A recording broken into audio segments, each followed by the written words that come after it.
தோத்து போனேன், செத்து போச்சு. ஒரு கேள்விக்கு பதில் கிடையாது.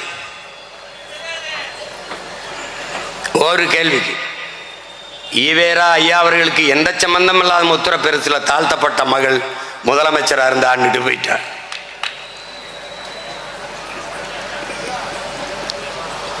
சும்மா இதெல்லாம் படிக்க வச்சது. நீ எல்லாத்தையும் சமூக நீதி இடஒதுக்கீடெல்லாம் பெற்று கொடுத்திருந்தால் நாங்க ஏண்டா இவ்வளவு காலம் கழிச்சு பஞ்சமி நிலத்தை மீட்டுத்தா சாதி வாரி கணக்கெடுப்பீடு ஏன்னா இருந்து கத்தி முச்சந்தில இருந்து கத்திக்கிட்டு இருக்கணும்? அது யார்கிட்ட இருந்து?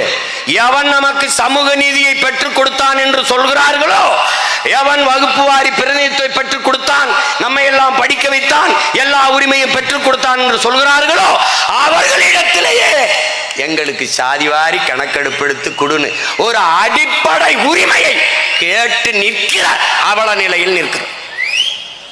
இதை விட கொடுமை ஏதாவது இருக்க?